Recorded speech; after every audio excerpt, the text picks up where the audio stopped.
Welcome back to Political Science 201. I am Dr. Ron Traylor, and this is video lecture number 3. All right. We finished video lecture number 2 discussing this thing that we call circular letters that were common back in those days. Now, let's talk about that just a little bit more before we move on. In today's modern age, we enjoy literally instant communication, don't we? My iPhone has more computing power, by the way, than the computers that sent the Apollo astronauts to the moon. It's just an amazing thing. And I can communicate with you. I can use it as a phone. I can send email. I can send messages. Um, and we take all of that for granted. We take instant communication for granted. But back in colonial days, and listen to this carefully because you are going to hear this over and over and over again in my lectures. Communication could only be as fast as the fastest transportation. There were no computers, there were no TVs, there were no radios, there was no telegraph, there was none of those things existed. If you wanted, for example, if you lived in New York and you wanted to communicate with your brother who lived in South Carolina, you wrote him a letter. And since the U.S. Postal Service didn't exist yet, what you would normally do, you would take that letter down to the docks, and you would find a ship that was heading toward South Carolina, and you would entrust your letter to your brother, to the ship's captain, and probably pay him for his trouble, and hope that when he got to South Carolina, that he would keep his promise and actually see that the letter was delivered. So it was hit and miss at best, and it was only as fast as that ship would go from New York to South Carolina. And that remained true, that communication was only as fast as transportation until, the perfection of the telegraph. That happens in the mid 1800s. Now, let's leave circular letters and the speed of communication behind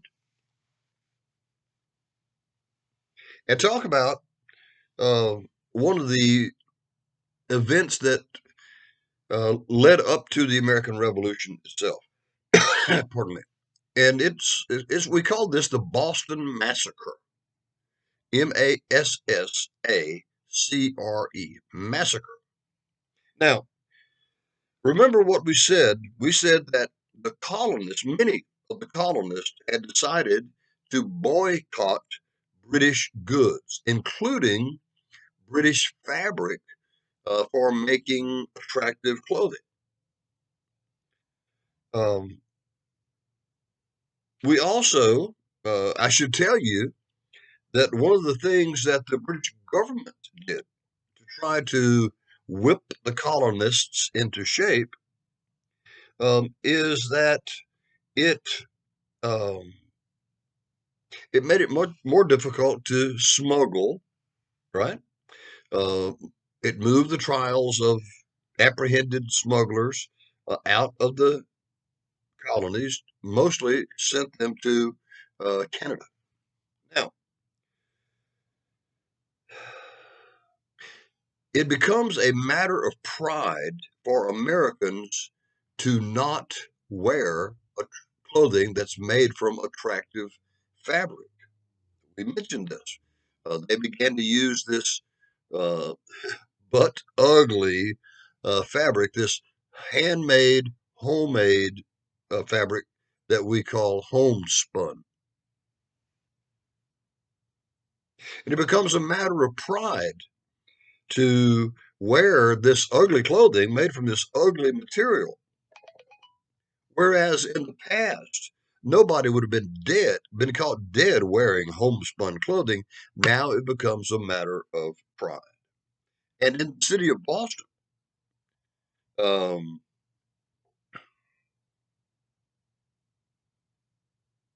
gangs of young men who didn't have they had a lot of time on their hands.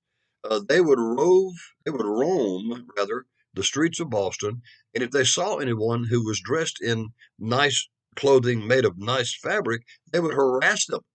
They would threaten them and force them to go home and change into homespun. Now, these gangs were, for all practical intents and purposes, enforcing the boycott. Now, it got to be so bad that the royal governor of the Massachusetts colony uh, requested more troops be sent to Boston.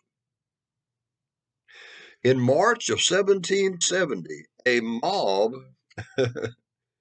threw snowballs. Now, this sounds trivial, but this escalated into something that was really serious.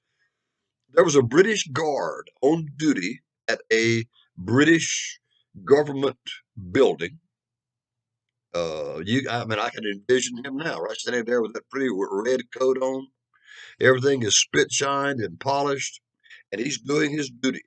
Well, one of these roving gangs of thugs saw this British soldier on guard duty, and they thought it would be wonderful fun to throw snowballs at him. Remember, it's March; it's still winter in Boston. I'm already cutting my grass in March in Louisiana, right? But it's still winter, and snow is still on the ground. Uh, Now, the guard did not react to that. He sort of stood there stoically and took his medicine. What happened, though, somebody in the gang, somebody in the mob decided it would be even more fun to take an oyster shell and wrap it in snow and throw that snowball at the guard. And that hurt. And when that happened, the guard called for reinforcements.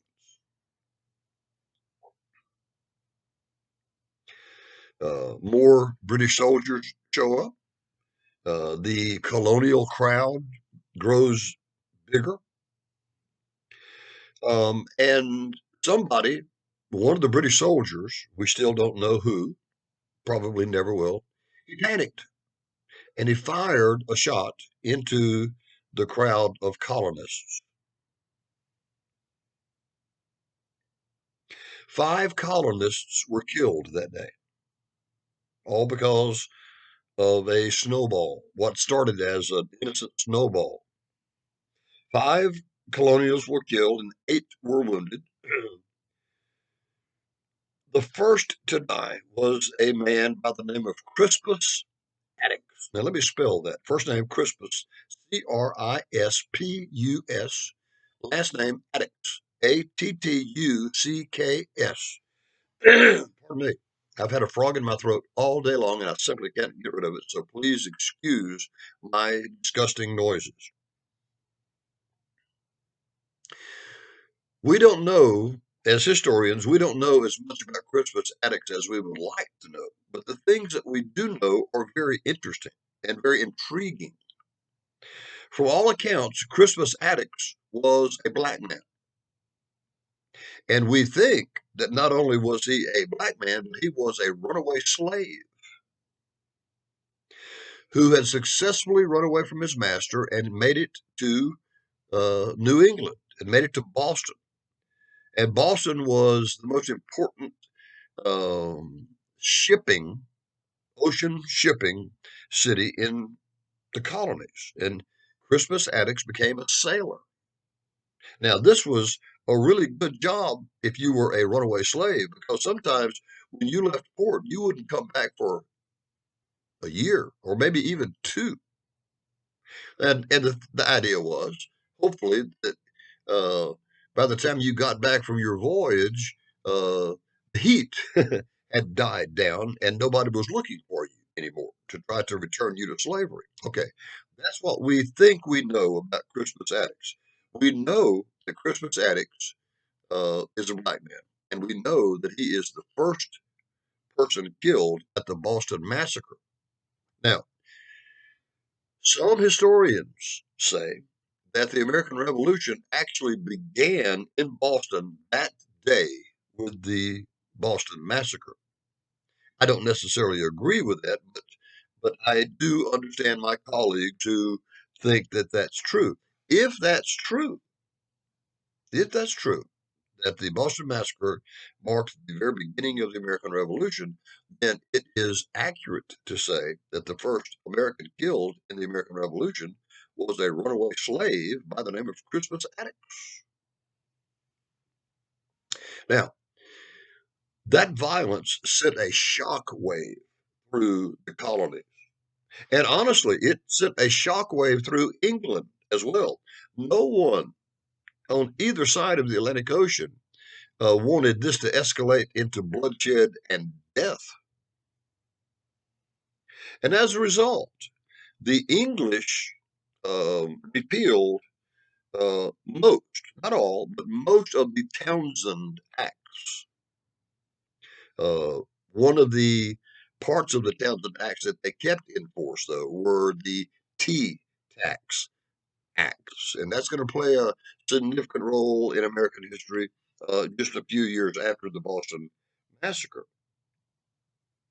Now, it's interesting. We have been talking about smuggling, haven't we? We have talked about how profitable smuggling was. We talked about the dangers of smuggling. We've talked about how smugglers who, when they were caught, were initially tried by a jury of their peers in the colonies and quite often were set free. And as a result of that behavior on the part of the colonists, the British government began to move many of the smuggling trials to Canada. Now,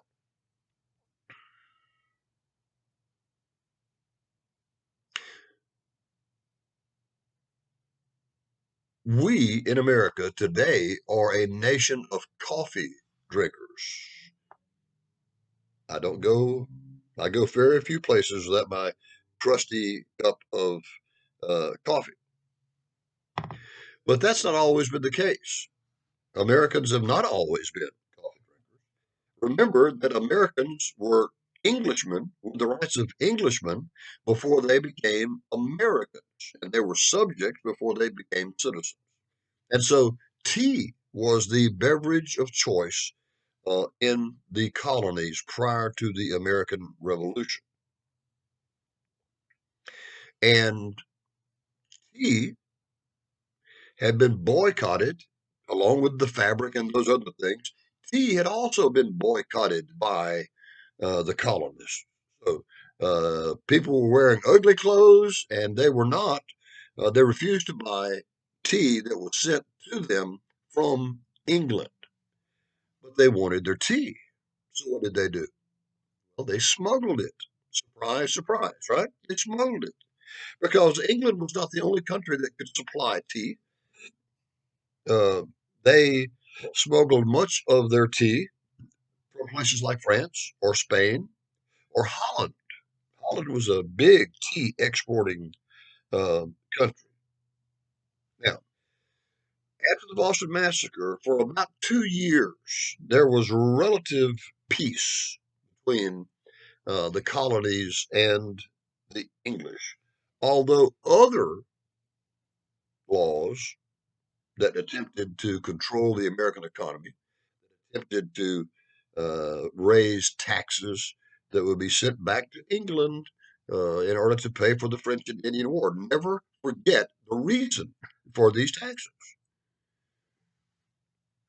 And some of the taxes that remained on the books were obviously the tea tax. There was a sugar tax. There was something called the Quartering Act. Now let's talk about the Quartering Act for just a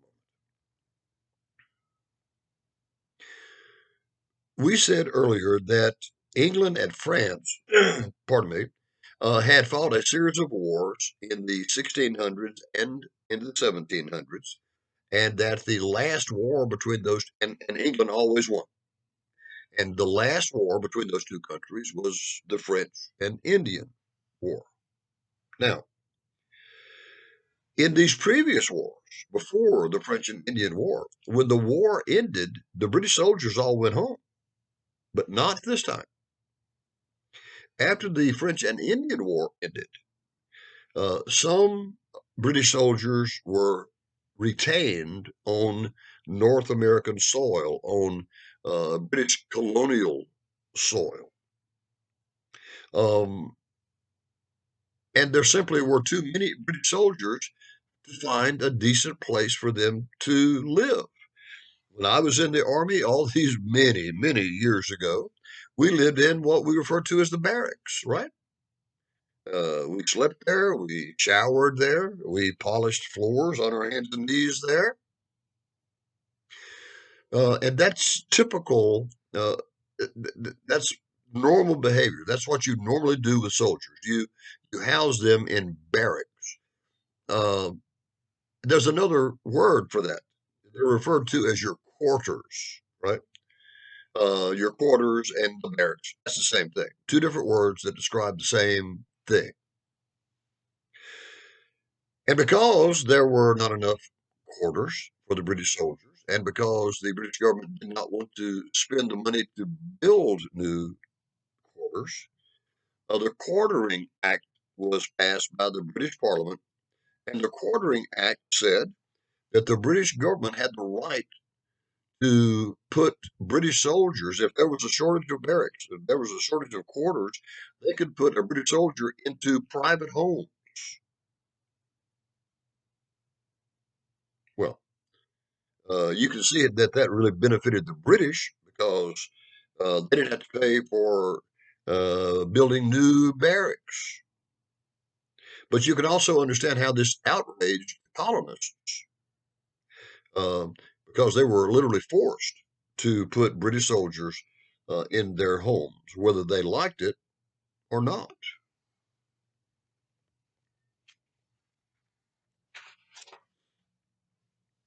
Now, Townsend, Prime Minister Townsend, who had been responsible for the Townsend Acts, dies, and he was replaced.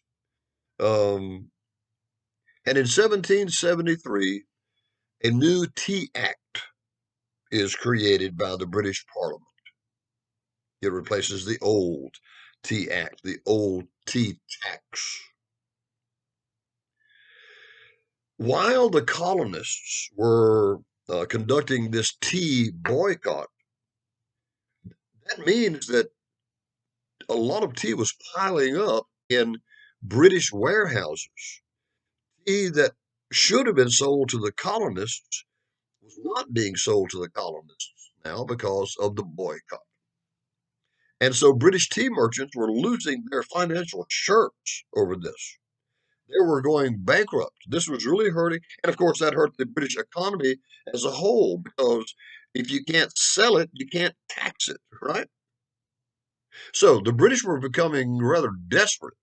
And so in 1773, a new tea act, a new tea tax was created. And the purpose of this new tea tax was to help empty those British warehouses of all that tea that had been piling up. Now, I don't drink tea, but there are those of you who do. I have been told that loose tea that is exposed to the air,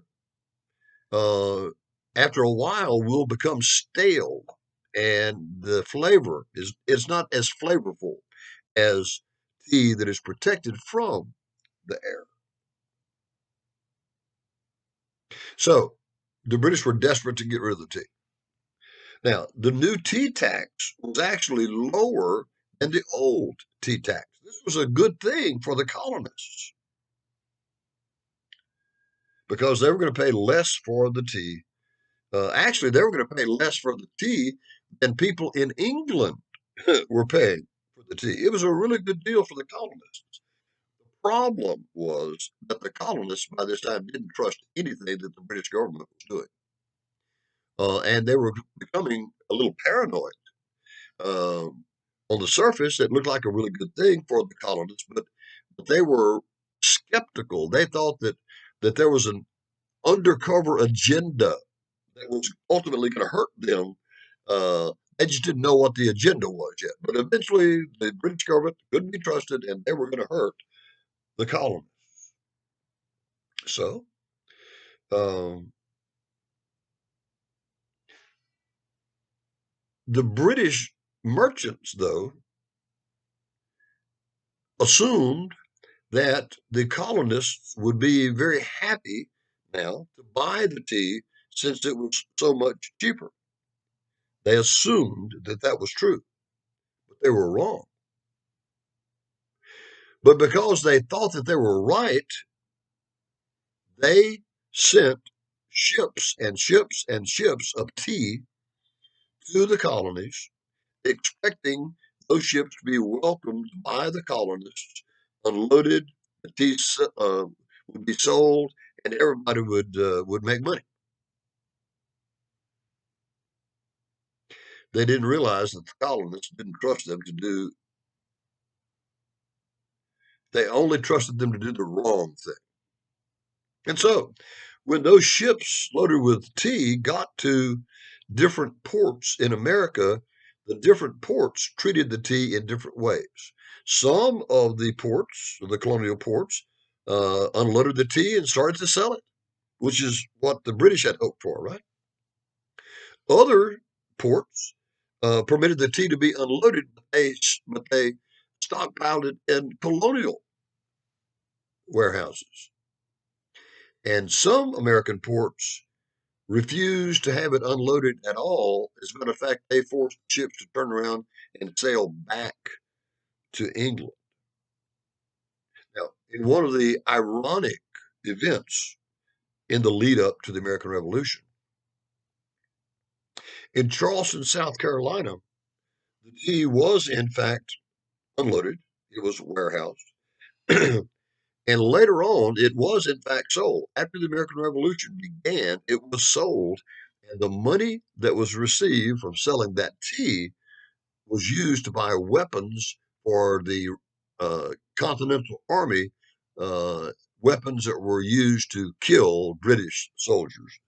How ironic that is.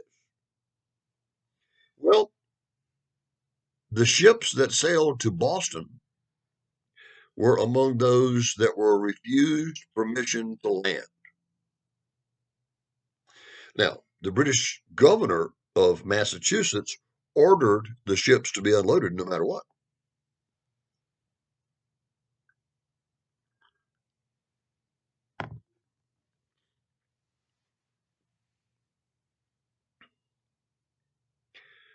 On December the 16th, 1773, at night, the night before the tea was supposed to be unloaded the next morning,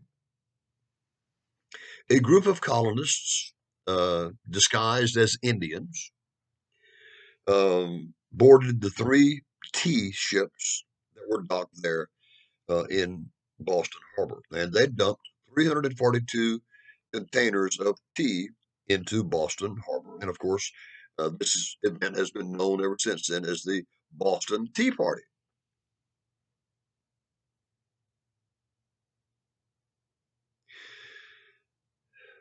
The royal governor demanded to know who it was who had dumped the tea into the harbor. And all of a sudden, the people of Boston became dumb. Right? Oh, I don't know. I have no idea. Of course they knew. They knew exactly who had boarded that ship and dumped that tea. But they all instantly began to suffer from group amnesia, right? And so no one was ever really punished for the Boston Tea Party, although everyone knew who were the bad boys. Now, the British responded to the Boston Tea Party. Remember, the Boston Tea Party happens in Boston. The British respond to the Boston Tea Party with something that the British referred to as the Coercive Acts. Let me spell that one for you. Coercive, the Coercive Acts. What when someone coerces you, what happens? They force you to do something you don't want to do, right? That's what to be coerced means. And so the British were uh, they were being very honest about the purpose of these new laws. They were to coerce, they were to force obedience from the colonists. Now, the colonists obviously had a different view of what the British called the Coercive Acts. As a matter of fact, in America, those same new laws, they were not called the Coercive Acts by the colonists. The colonists called them the Intolerable Acts. Okay, so you got the Coercive Acts, that's what the British call this set of new laws. The Intolerable Acts, that's what the colonists call the same set of laws. And because we're Americans, I'm going to call them the Intolerable Acts, if you don't mind. All right. Please forgive me. If you saw video two, you'll realize that I'm suffering from something. I don't know. I have no idea what it is, but I'm sneezing and I'm coughing and my nose is running and I'm generally very disgusting and I apologize for that. But there's nothing I can do about it except blow my nose and sniff. All right. The British were outraged by the Boston Tea Party and they responded with the Coercive Acts. Now, once again, let's get back to this idea that back in those days, communication was only as fast as the fastest transportation. Because this is really important. The Boston Tea Party occurs in December of 1773. The uh, coercive acts are not created by, it takes sometimes a couple of months for a ship to sail from Boston back to England. You got to cross the entire northern Atlantic Ocean. And so it takes months for the word of the Boston Tea Party to make it to London. And then the Parliament had to debate about what they were going to do, and they finally decided to create and pass the Coercive Acts. But then it took a couple of other months for the word of the Coercive Act to get back to the colonies. So it's about 6 months after the Boston Tea Party before the colonists become aware of the Coercive Acts. What did the Coercive Acts contain, though? Well, several things, none of which made the colonists happy. The Coercive Acts closed the port of Boston until the lost tea was paid for. Now, this is an extraordinarily important event because Boston at that time was the busiest, most important port in the colonies. And now it has just been shut down. Nothing is leaving Boston by ship. Nothing is coming into Boston by ship. And as if that's not bad enough, if you had a job that had something to do with the shipping industry in Boston, you just automatically became unemployed because there was nothing for you to do. So it worked an extraordinarily difficult economic hardship on the city of Boston and on the colony of Massachusetts. A new quartering act was created as a part of the Coercive Acts. Uh,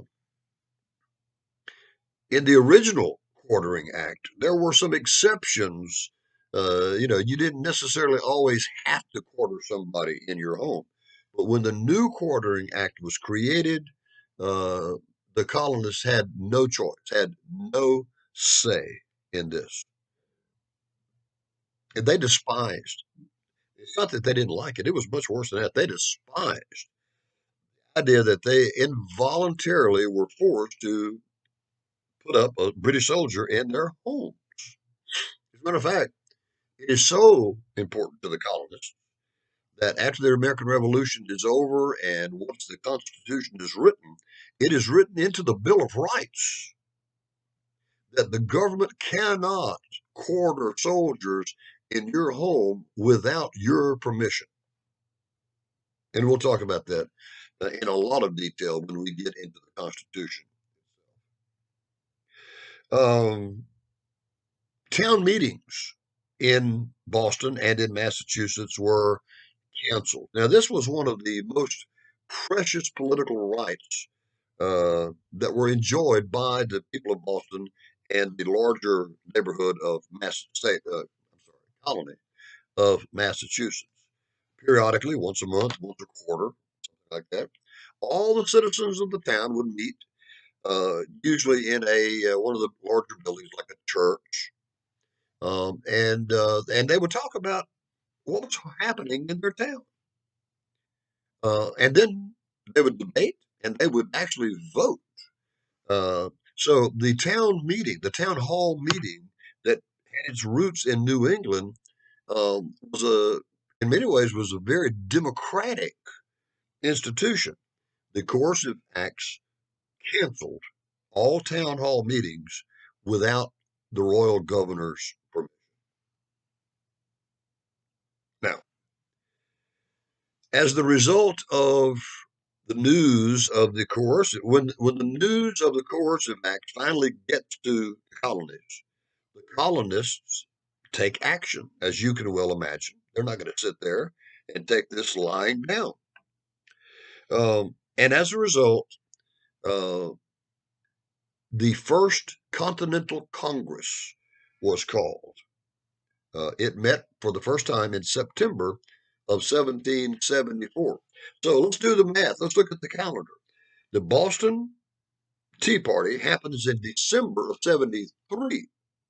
How long does it take for the colonists to react? Well, January, February, March, April, May, June, July, August, September. It's 9 months later. Remember, communication can only be as fast as the fastest transportation. It takes 9 months for the news to make the trip to England, for the legislation to be approved, and for news of that new legislation, the Coercive Act, get back to the colony. But get back it does. And in September of 1774, a call is sent out to all 13 of the colonies to hold a meeting in Philadelphia to discuss and complain and protest the Coercive Act. The Massachusetts legislature, what was called the Massachusetts Assembly, they were the ones who actually sent the invitation out to the other colonies. Only 12 colonies sent representatives to the First Continental Congress. It wasn't because somebody didn't want to. The colony that was unable to send delegates was Georgia. And Georgia, their royal governor, literally sent soldiers down to the docks to keep the Georgian delegates from getting on board the ship and traveling to Philadelphia. If that hadn't happened, there would have been representatives from all 13 of the colonies. Now, very quickly, let's we are not going to fight the American Revolution in this course. But there are some events that take place that we need to know about, so you'll know why documents like the Declaration of Independence were written. The First Continental Congress, later in that same month, September of 1774, creates a document called the Suffolk Resolves, Suffolk, Suffolk. And a resolve is a suggestion, right? The Suffolk Resolves said that accused the British government of treating the American colonists unfairly, of having said that the colonists were Englishmen with the rights of Englishmen, and now they weren't treating us, they were treating us unlike Englishmen. And so they sent this letter called the Suffolk Resolves to King George III, hoping that he would come to their rescue. He did not. When George III read the Suffolk Resolves, he decided to enforce obedience from the colonists.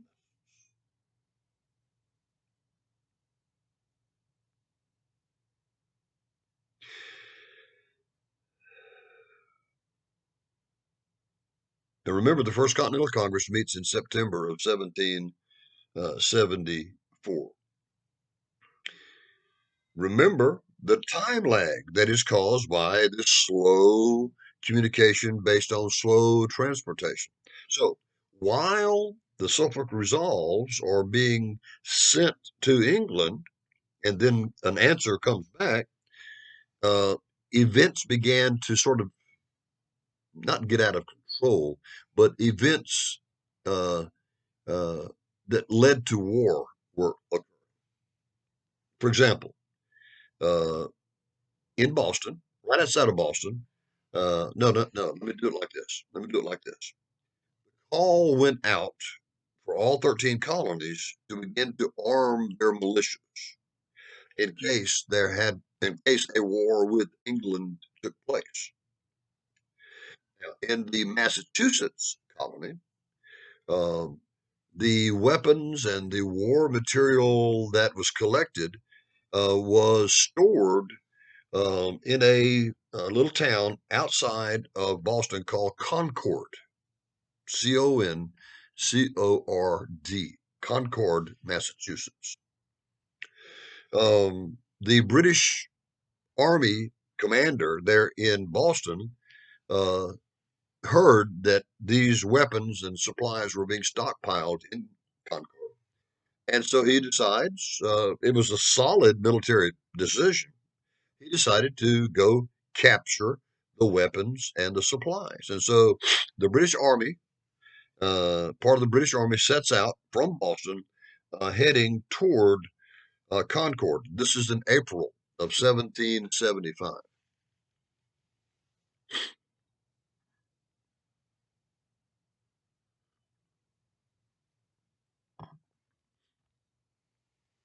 In order to get to Concord, though, the British Army had to march through another little town called Lexington.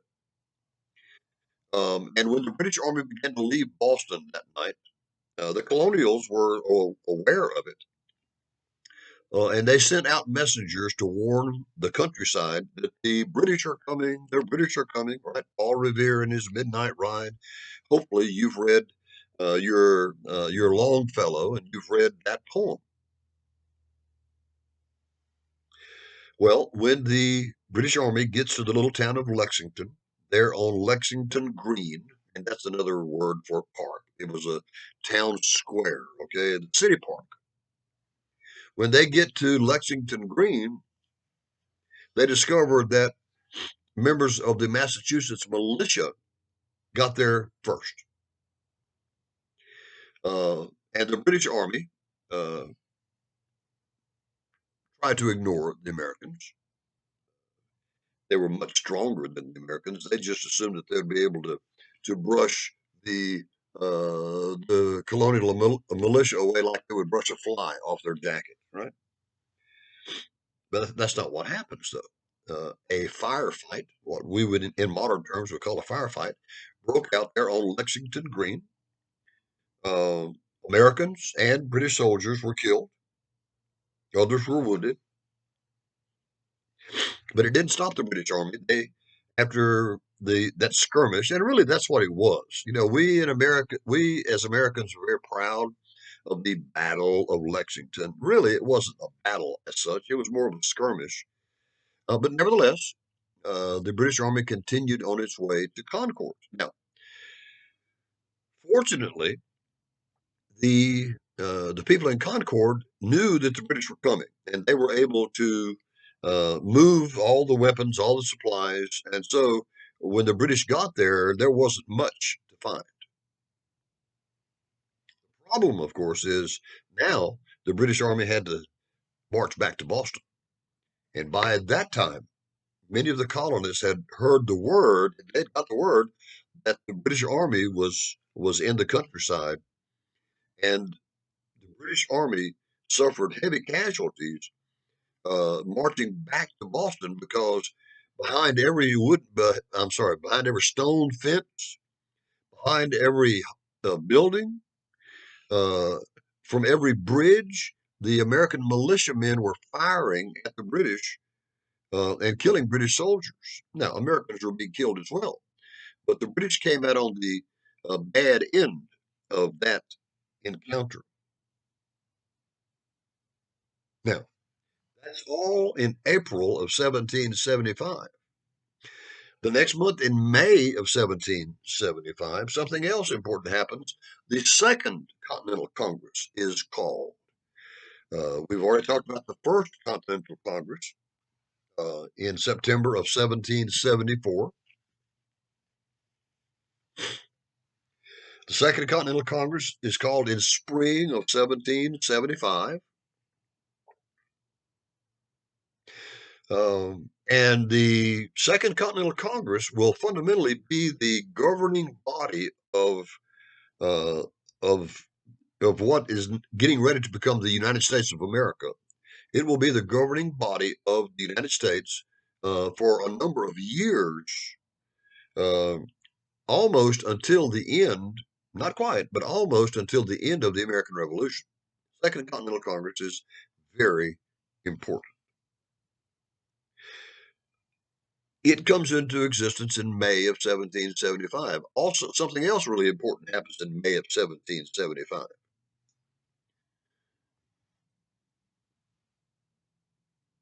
In modern armies, uh, artillery is extraordinarily important because artillery, with an artillery piece, you don't have to fight hand to hand with your enemy. You don't have to try to shoot him from 100 yards because if you can hit him, he can probably hit you, right? But if you got a piece of artillery, you can back up and you can shoot at your enemy from 1,000 yards, right? Or maybe a mile. Artillery can be used to blast down fortress walls. And artillery can scare the living stuffing out of your enemy. The problem was that the United States did not have any artillery, but the British had plenty. And so, in May of 1775, uh, the parts of the American Army went to a British fort in New York. It was called Fort Ticonderoga. Well, let me spell that one for you. Ready? Ticonderoga. Fort Ticonderoga. It was in the colony of New York. The British had stored a lot of their artillery at Fort Ticonderoga, but not just the guns themselves, but ammo and gunpowder and all of the things that you needed to fire a piece of artillery at that time. It was all there at Fort Ticonderoga. And the American Army attacked Fort Ticonderoga and conquered Fort Ticonderoga and captured all of those artillery pieces. And for the rest of the American Revolution, quite often the artillery that was bombarding the British Army was British artillery that had been captured by the Americans from Fort Ticonderoga. The next things are accelerating, aren't they? Things are really beginning to accelerate. The next month, in June of 1775, the Battle of Bunker Hill takes place. Now, Bunker Hill is in the city of Boston. My wife and I visited Boston several years ago, and we visited Bunker Hill. It's right there on Boston Harbor. As a matter of fact, if you climb to the top of Bunker Hill and you turn back and face the harbor, guess what's at anchor there? The USS Constitution, old Ironsides, right?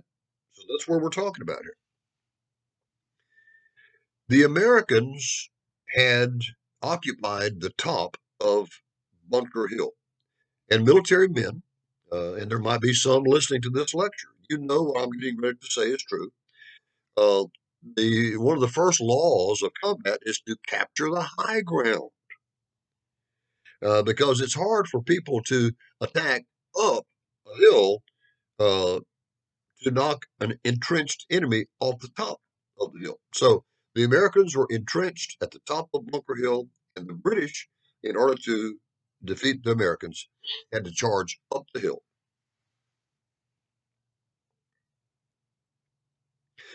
On June 17th, 1775, the British attempt to do just that.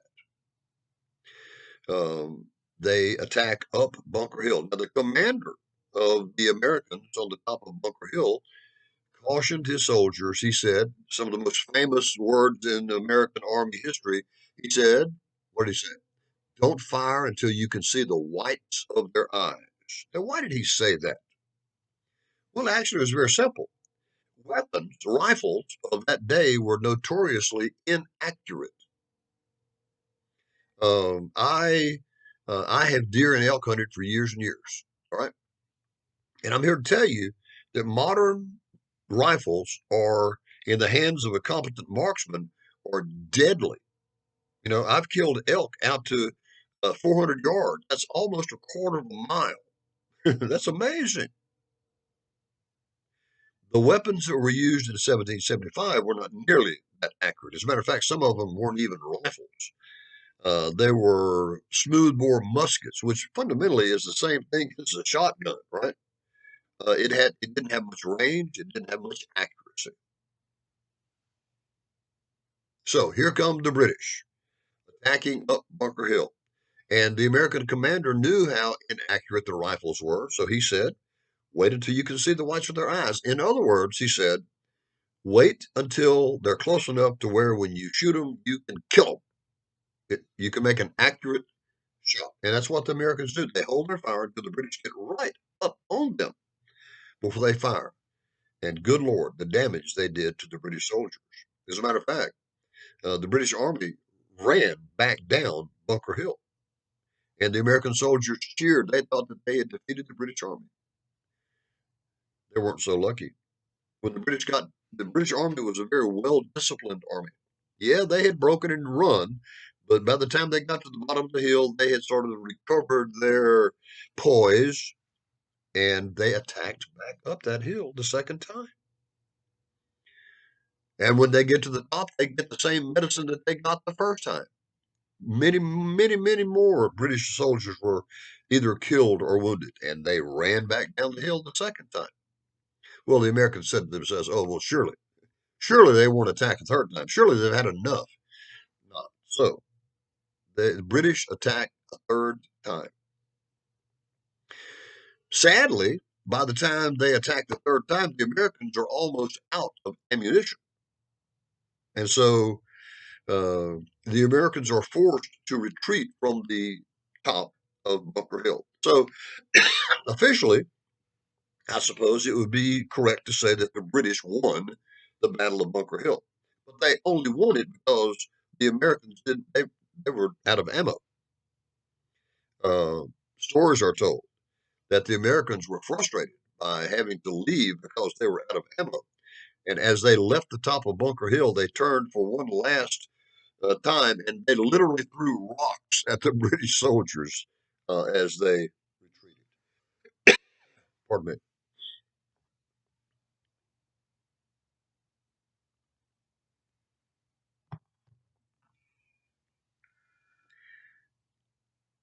Even though the killing and the fighting had started, the Americans were still hoping that all out war could be avoided. And so, um, in July of 1775, the Second Continental Congress sent another letter to King George. It was called the Olive Branch Petition. Now, the olive branch uh, in human history has always been considered to be an emblem of peace. So they were the Americans were asking for peace. Can't we get together? Why are we killing each other? We're all Englishmen. Can't we settle this? It was called the Olive Branch Petition.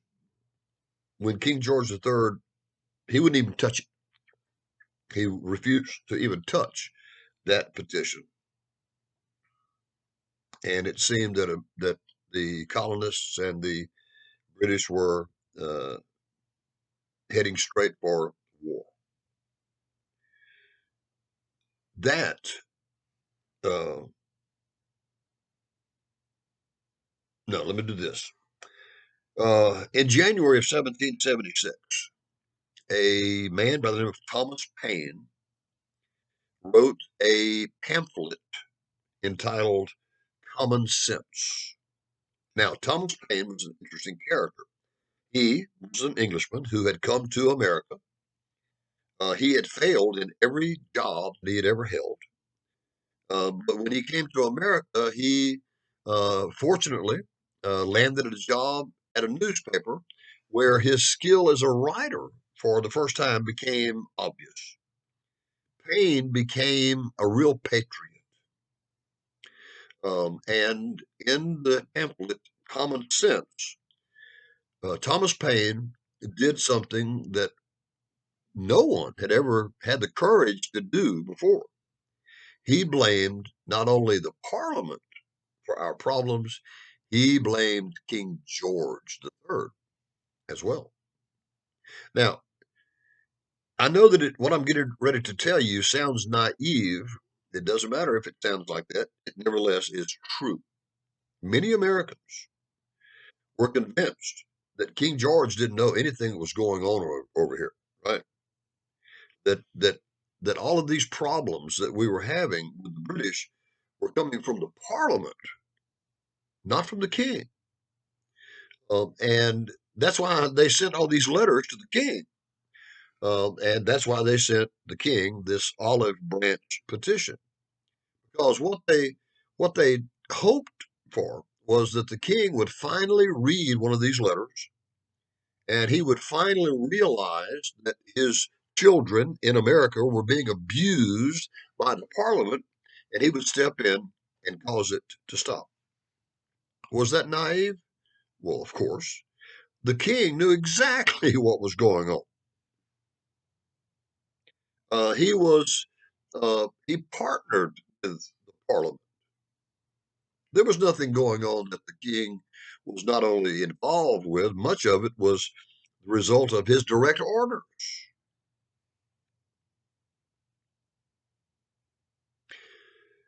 Paine, in Common Sense, said to the colonists, "You better wake up. The king is your enemy just as much as Parliament is your enemy."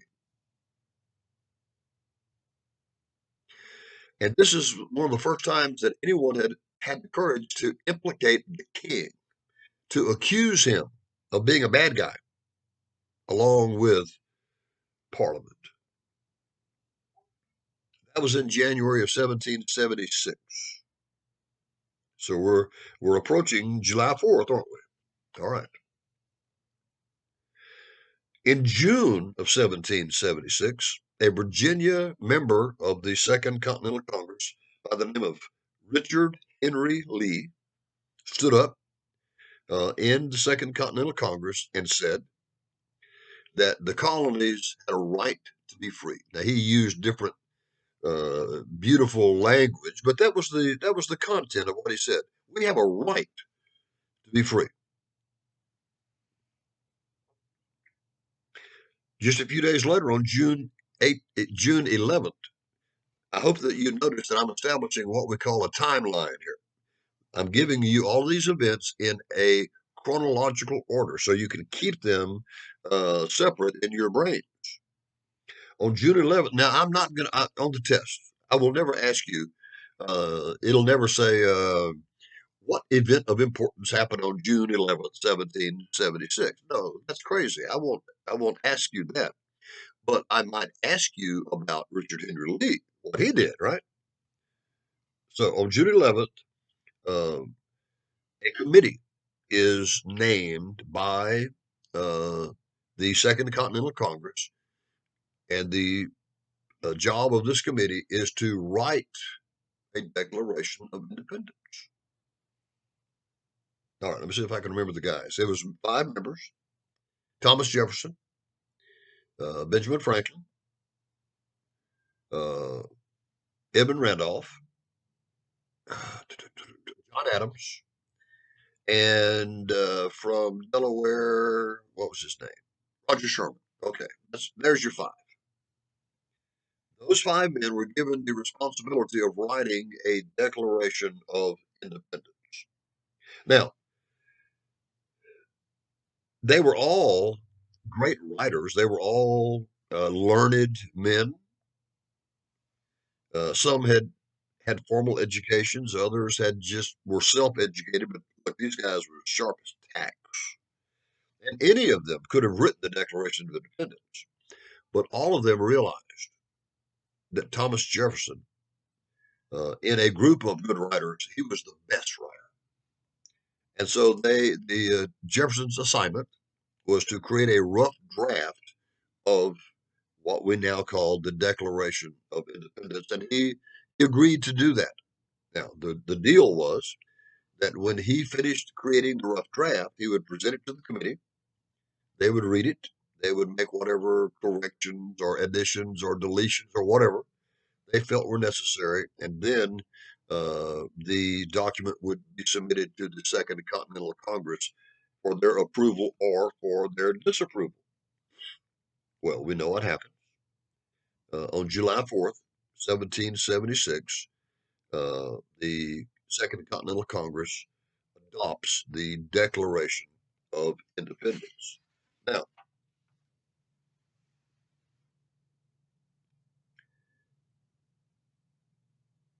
some of you are surprised that the shooting and the killing and the bloodletting of the American Revolution began before the Declaration of Independence was ever written. And you would not be alone if you had thought that previous to this lecture. Many Americans are convinced that the American Revolution could not begin until after the Declaration was created, and that's not an accurate statement. If you are one of those who say that the Boston Massacre marked the beginning of the American Revolution, then the American Revolution began in 1770. Others of you who probably might be in the majority, if you believe that the American Revolution did not begin until Lexington and Concord, uh, that was spring of 74. So no matter what side you are on, the killing had been going on for some years, some time by the time the Declaration just sort of made it official.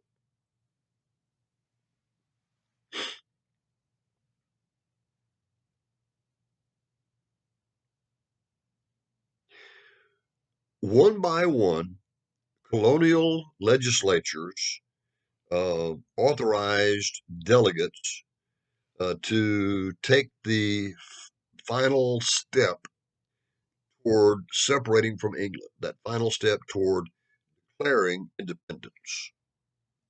Um,